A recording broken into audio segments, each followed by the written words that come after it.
Simeon, the 2025 season gets underway Saturday, February 15th at the Effingham Park Hotel. Yeah. There's a lot to talk about. It was a big year for you last year. You had your highs, you had your lows, and I know now you're targeting getting straight back into action. So before we kick off, before we sort of go deep dive into to everything that went on last season and everything that's planned for the 2025 season, first and foremost, how have you been since we last saw you in action in the league? I've been good. Just had a rest. Obviously, I had a lot of family issues prior to the last fight, so they've all been resolved. So I'm rested. I'm charged up now, and I'm ready to rock and roll on the February the 15th. I know that the 2024 season was a massive season for yourself, and like I say, there were some highs, there were some lows. But I wanted to, before we sort of go and look ahead to the new season, I wanted to touch on last season because you had some great performances against Rob Muir, Matt Hilliker, and you finished the season. All roads led to the rematch with Luke Hills. Yeah, of course. And it's a question that I've been asked a lot, and people have, people sort of message me on socials. They talk to me when I see them, and they they ask questions. And one of the main questions that people were asking was, what do you think went wrong for Simeon Dennis in that Luke Hills fight? Because he was coming into that fight, looking back at the first fight that obviously didn't finish for reasons we know, but he looked in control of that first fight, and everybody coming into that last fight was saying, I can't see the result being different. I think it's just going to be 5 rounds on repeat of that first round and the form that Simeon Dennis was in. And a lot of people were just saying, basically, what went wrong? Life. I should have pulled out really with my mum being in hospital. She's still in hospital now. But my mind was telling me to fight. But realistically, I wasn't there. If you ask me about every round, I can't even remember half of what went on in the rounds or what went on in the fight. So realistically, it was life. I know on my best day he can't touch me. But listen, it's not to discredit him. He still had to go out there and do the job. He got the win. Am I upset about losing? No, because I know I shouldn't have been in there. But I know I'm better than that. So then I'll show that on February the 15th. I think with boxing, because it's sort of, it's such a, I don't know if macho is the right word, but as an individual, it's a very, very sort of singular sport. As in, you've got your team. It's a team effort building up to it. But on the night when you climb through the ropes and when it is just you versus your opponent, it's very, very sort of. I wouldn't say lonely, but it's all on you. The performance, and sometimes I think people kind of forget that. For example, I always use this. I mean, if you play football, if you're a Premier League team, whoever wins the Premier League will go through a season with losses, with draws. Yeah, 100%. But people look at the sort of the end goal. Who lifts the title at the end of the season? They are the best team, and they don't look back and say, "Oh, well, they lost to whoever in the run up to winning the championship." No. Listen, it's life, man. Things happen. Everyone probably goes into a bout with stuff going on in their personal life, work life, home life. It is what it is. So that's why I didn't want to use it. It's not an excuse. Obviously, people close around me know the state that I was in most days, leaving my mum at the hospital. I mean, with tears in my eyes and don't know what's going to happen from here to there. So it's a blessing now. She's better. She's on the mend. So my mind is clear. My body's nice. And I'm ready to go, man. I'm ready to go. I hate looking back on things, because then people be like, but that was his. Don't worry about the last fight. That's never going to happen again. February the 15th, you're going to see the same me, but just with a higher intensity. Yeah, well, I mean, I think when you look ahead to February the 15th, the new season starts, and what an unbelievable fight card to look forward to. Yeah, big card. A massive card with you defending your national title.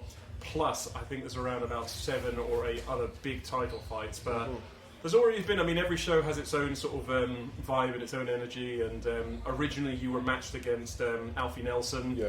That was a really hotly anticipated clash. Yeah, that would have been a good scrap. But, as we know with boxing, nothing's ever certain and things can change in the sort of blink of an eye. So, Alfie Nelson's out. He's got an eye injury that's going to require some surgery and may prohibit him from boxing ever again. So sorry to hear that. Yeah, it's a blow for Alfie and his team. But in steps a man who there was actually a little bit of banter, and somebody messaged me and said, "Oh, have you seen this? Jack Dowling is commenting on Simeon Dennis' post saying there's only one fight to make in the cruiserweight division," and you were like, "Well, who's that?"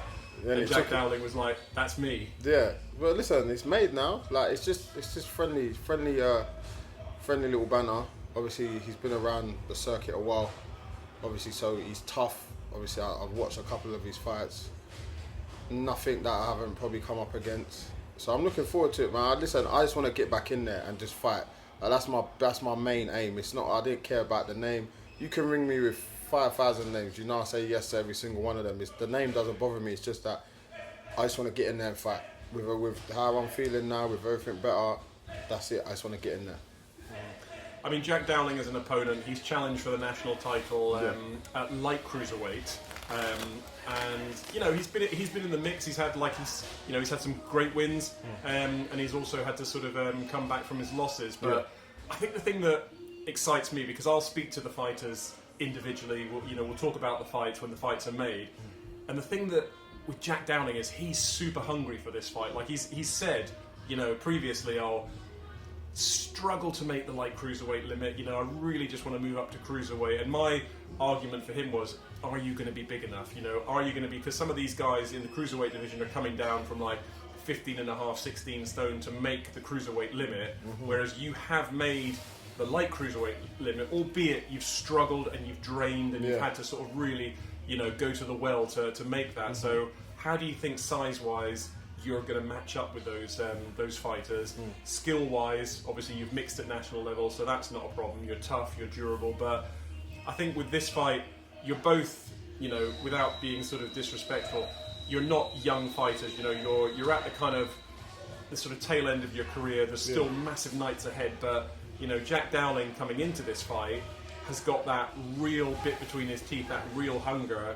And he genuinely says, "I'm going to give Simeon Dennis hell in there." Yeah, that's what I like. That's what I like to hear. But that's what drives me. I like to hear all that stuff. It's like a weird thing when I hear that. I think, yeah, all right, sweet, no problem. But it's different when you get in there.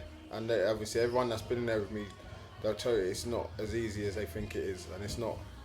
I'm not there to play games. But what I do know is I'm looking to stop him.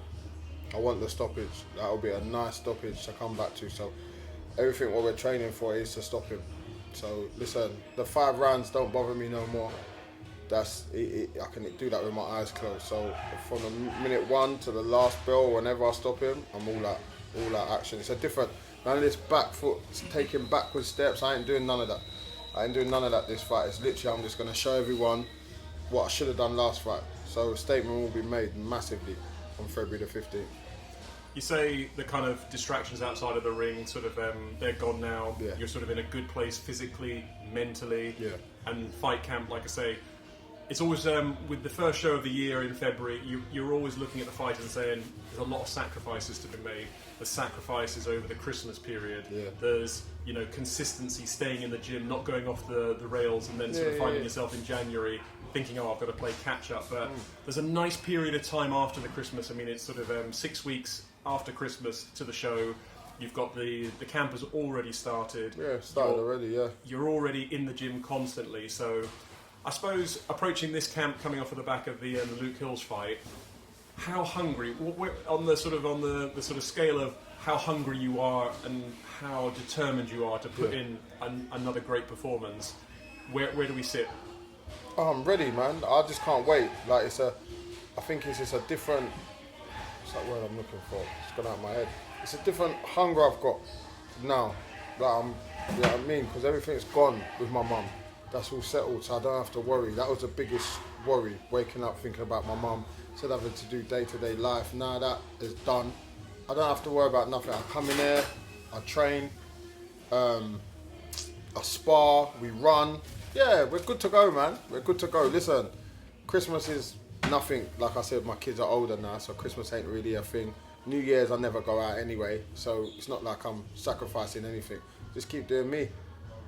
And Jack Dowling, like you said, you touched a little bit about what he brings to this fight, but the dangers in this fight that Jack Dowling brings, like we say, we know he's tough, we know he's strong, we know he's hungry and up for this fight, but the best version of Jack Dowling turns up on February the 15th, against the best version of Simeon Dennis. I know you've already touched about how you want this fight to end, but do you believe that, you know, even on your worst night, you still beat Jack Dowling? I beat everyone. That's just my opinion on it. I never go into a fight thinking that they're better than me. Obviously, off day, last one, no problem, not an issue. But whatever version he comes with, I will nullify. And my favourite saying, and bruck him up. And then just leave out there happy as Larry. Listen, like I said, I think I'm the best in the Cruiserweight division. Luke Hills that fight's gone.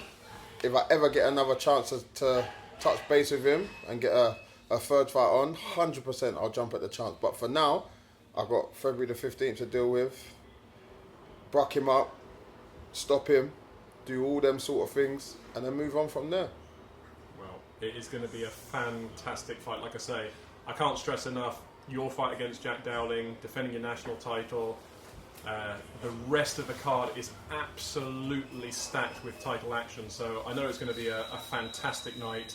So plenty of fire, plenty of sort of training sessions ahead, plenty of hard work, plenty of graft to look forward to. But yes, sir. As I say, it all takes place. Simeon Dennis, he is back Saturday, February the 15th at the Effingham Park Hotel. It is the start of the 2025 season of Quest Boxing League action, and what a fight and show we've got in prospect. Yes, sir. Thank you. Thank you, Simeon. Let me get ready to